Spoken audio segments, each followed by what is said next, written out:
میں ظلمت شب میں لے کے نکلوں گا اپنے درماندہ کارواں کو، شرر فشاں ہوگی آہ میری، نفس میرا شعلہ بار ہوگا۔ اس کشمکش زندگی سے مردوں کی اگر شکست نہیں ہے تو اور کیا ہے شکست؟ اعوذ باللہ من الشیطان الرجیم، بسم اللہ الرحمن الرحیم۔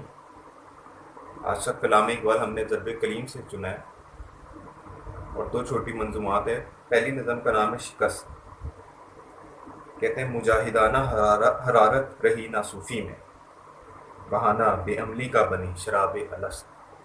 کہتے ہیں مجاہدانہ یعنی جہاد کرنے کی، حق و باطل سے لڑنے کی، حرارت رہی نہ صوفی میں یعنی ان میں وہ ایک جذبہ نہیں رہا حق اور باطل کی جنگ لڑنے کا، بہانہ بے عملی کا بنی شراب الست۔ تو یہ ان صوفیوں میں کہہ رہے ہیں کہ بے عملی کا جو بہانہ ہے، جو حق و باطل سے لڑتے نہیں، صرف ایک الگ کونے بیٹھ کے اللہ اللہ کرتے رہتے ہیں، یا اس کے خلاف بولتے نہیں، اس کھینچا تانی میں نہیں پڑتے، کوئی عملی کام نہیں کرتے اس کے خلاف، تو کہتے ہیں ان کی بے عملی کا بہانہ کیا بنی ہے؟ شراب الست۔ اور یہ الست بربکم، یہ قرآن شریف کی آیت کا ایک حصہ ہے، یعنی جب اللہ تعالیٰ نے روحوں سے پوچھا کہ کیا میں تمہارا رب نہیں ہوں؟ الست بربکم، تو سب روحوں نے کہا تھا کہ آپ ہمارے رب ہیں۔ تو کہتے ہیں جو صوفیوں کا بہانہ بنی ہوئی ہے، ان صوفیوں کا جو عمل نہیں کر رہے، جو حق اور باطل کی جنگ میں لڑ نہیں رہے، وہ یہی شراب الست ہے۔ یعنی جب روح نے کہا نا کہ آپ ہی ہمارے رب ہیں، تو یہ علامہ ہے اس طرف اشارہ کریں کہ ایک جو روحوں میں جو چاہت ہے نا اللہ تعالیٰ کی ازل سے، وہ اس وقت سے ہے جب انہوں نے کہا تھا آپ ہمارے رب ہیں۔ تو کہتے ہیں مگر جو ان لوگوں نے بہانہ بنا لیا نا کہ بھئی ہمیں تو کیا کہتے ہیں اللہ تعالیٰ سے عشق ہو گیا ہے، تو انہوں نے اسی کو بے عملی کا بہانہ بنا لیا کہ ہمیں دنیا سے تو کوئی پرواہ ہی نہیں رہی۔ ورنہ حضرت امام حسین رضی اللہ تعالیٰ عنہ کو کیا تھا، وہ بھی بیٹھ کے الگ الگ اللہ اللہ کرتے اور یزید کی بیعت کر لیتے، معاذ اللہ۔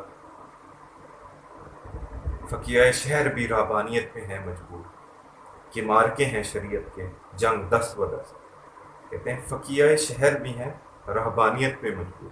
فقیہ یعنی یہ جو ہمارے علماء حضرات ہو گئے، رہبانیت یعنی ترک دنیا پہ، رہبانیت اسے کہتے ہیں جب ترک دنیا کر دیتے ہیں وہ لوگ بس اور دین میں پڑ جاتے ہیں،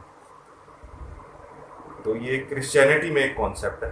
خیر کہتے ہیں فقیہ شہر بھی ہیں رہبانیت پہ مجبور، وہ بھی بس یعنی دنیا کو بس چھوڑ کر صرف اللہ اللہ میں لگے ہوئے، کہ مارکے ہیں شریعت کے جنگ دست بدست۔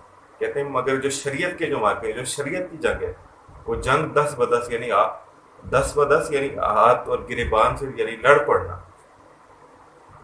تو کہتے ہیں ہمارے صوفیوں کا بھی یہی حال ہے، اور جو ہمارے جو علماء ہیں ان کا بھی یہی حال ہے۔ اور ایک اور بڑی اچھی بات کہ ہمارے جو مسجدوں میں فرض کریں جمعے کا ہی خطبہ ہے، کوئی بول نہیں سکتا۔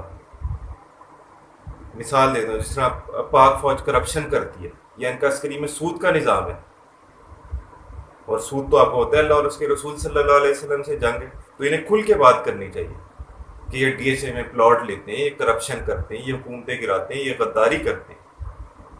تو یہ ان کا کام ہے علماء کا، اور صوفیوں کا یہ وہ کھل کے بولیں۔ اور یہ ہمیں سبق دیا گیا اسلام میں، گریز کشمکش زندگی سے مردوں کی اگر شکست نہیں ہے تو اور کیا ہے شکست؟ کہتے ہیں گریز کشمکش زندگی سے۔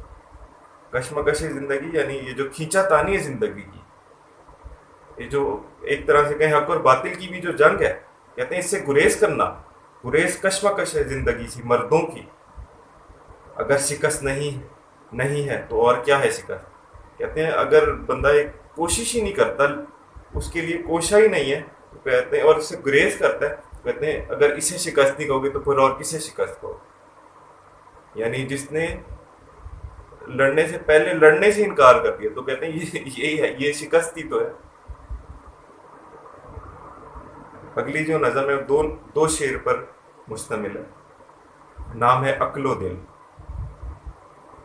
ہر خاکی و نوری پہ حکومت ہے خرد کی، باہر نہیں کچھ عقل خدا داد کی زد سے۔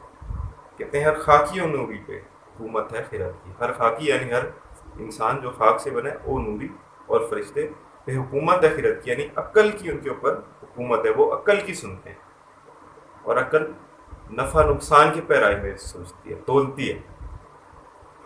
باہر نہیں کچھ عقل خدا داد کی وجہ سے.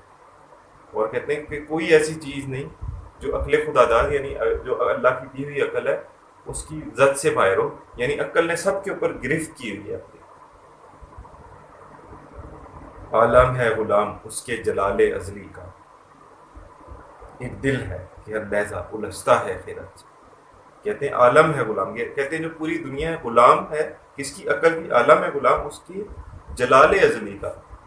جلال ویسے ایک روب و دبدبہ ہے، تو کہتے ہیں جو عقل کا جو ایک کہہ لیں جلال ہے نا، مثال دینے کہ بھئی اس کا ایک روب و دبدبہ ہے، اور جس چیز میں روب و دبدبہ ہوتا ہے بندہ یعنی اس کی کیا کہتے ہیں بات مانتا ہے. کہتے ہیں عالم ہے غلام اس کی جلال ازلی کا، یعنی عقل کا غلام ہے، اس کے جلال کا غلام ہے، اس کے روب و دبدبے میں آ جاتا ہے. عالم جو یعنی پوری دنیا ہے سوائے کچھ لوگوں کے.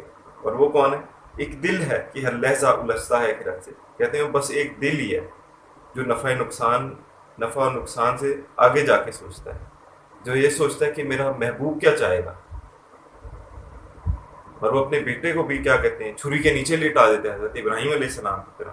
کہتے ہیں ایک دل ہے کہ ہر لہجہ الجھتا ہے خیرت سے، کہ عقل سے نا وہ الجھتا ہے. اور وہ کیا چیز ہے؟ وہ دل ہے، وہ عشق ہے. اور ہمارا جو مقصد ہے وہ نوجوانوں میں کلام اقبال کو عام کرنا اس نیت سے کہ ہم لوگ اس پہ عمل کر سکیں.